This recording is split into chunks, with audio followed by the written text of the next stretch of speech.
श्री शिवाय नमस्तुभ्यम, हर हर महादेव। वैसे तो हम भोलेनाथ की पूजा आराधना प्रतिदिन करते हैं, रोज मंदिर जाते हैं, एक लोटा जल चढ़ाते हैं, पूजा आराधना करते हैं। हमारे भोलेनाथ बहुत ही भोले हैं। जो भी भक्त उनकी सच्चे मन से पूजा अर्चना करता है, कुछ भी नहीं चढ़ाता है तो भी भोलेनाथ प्रसन्न हो जाते हैं, उसकी हर मनोकामना पूरी करते हैं। गुरु जी कथा के माध्यम से बहुत से ऐसे उपाय बताते हैं जिन्हें हम करके अपनी मनोकामना पूरी कर सकते, अपनी समस्याओं को दूर कर सकते हैं। ये उपाय कुछ विशेष तिथियों में किए जाते हैं जिनके करने का फल अलग प्राप्त होता है, हमें बहुत ही शुभ फल प्राप्त होता है।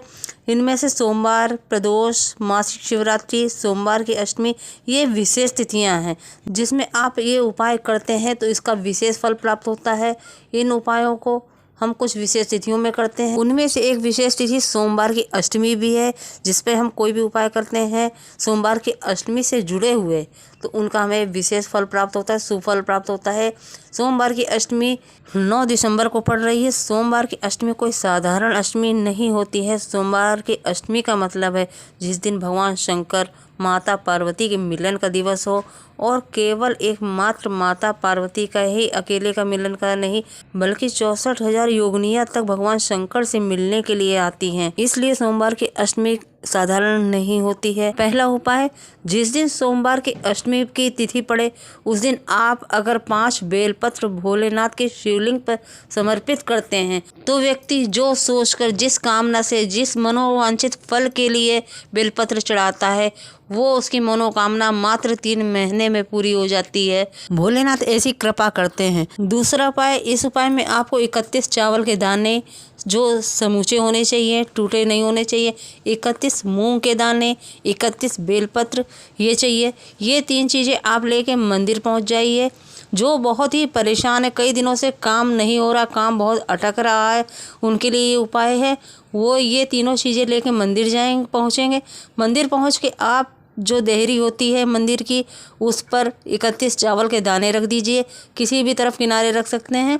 31 जो मूंग के दाने लेके गए उन्हें नंदी बाबा के पैर के पास रखना है। जो नंदी बाबा का पैर उठा हुआ होता है उस जगह पर वो 31 मूंग के दाने रखने हैं। और जो आप बेलपत्र लेके गए हैं 31, वो बेलपत्र अशोक सुंदरी का जो स्थान होता है, जलाधारी के पास में मोटी लाइन होती है, वो अशोक सुंदरी का स्थान होता है। उस जगह पे हमें लाल चंदन और पीला चंदन लगा के बेलपत्र एक एक करके समर्पित करना है, और डंडी का मुख जलाधारी की तरफ होना चाहिए।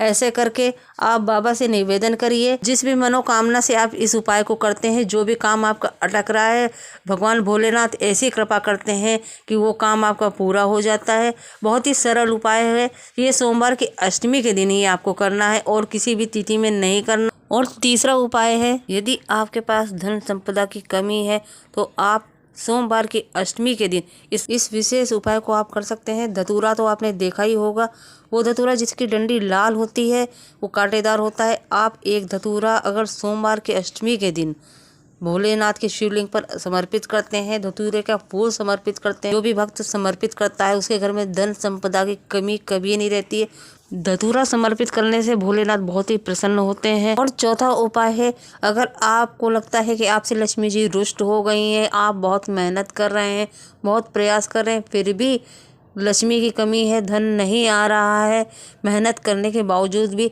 तो आप एक बेल का फल लीजिए। बेल का फल तो आपने देखा ही होगा, बेलपत्र के पेड़ में लगता है बेल का फल। उस बेल के फल को ले आइए, उसके गूदे को जला के एक भस्म तैयार कर लीजिए। उस भस्म को चलनी से छान लीजिए।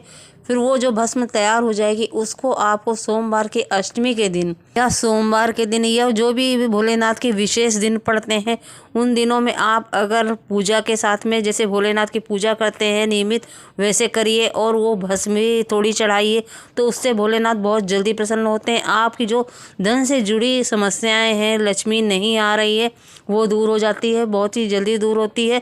3 महीने के अंदर आपको इसका असर देखने को मिलता है। बाबा भोलेनाथ बहुत ही भोले। अगर आप कोई उपाय करते हैं तो भी ठीक है, अगर नहीं कर पाते हैं तो भी आप सोमवार की अष्टमी के दिन जैसे आप रोज़ मंदिर जाते हैं वैसे ही जाइए और 1 लोटा जल चढ़ाइए, बेलपत्र चढ़ाइए, बाबा से विनय ज़रूर करना, निवेदन करना बाबा से, बाबा का पूजन करिए, घी का दीपक लगाइए, बाबा से निवेदन करके कहिए जो भी कुछ है आपको समर्पित करने आई हूँ, मेरी ये मनोकामना ज़रूर पूरी करना, मेरी विनती को स्वीकार करना। भोलेनाथ आपकी विनती ज़रूर सुनेंगे, स्वीकार करेंगे और आपकी जो भी मनोकामना है ज़रूर पूरी करेंगे।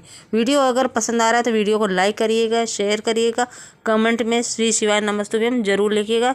श्री शिवाय नमस्तुभ्यम।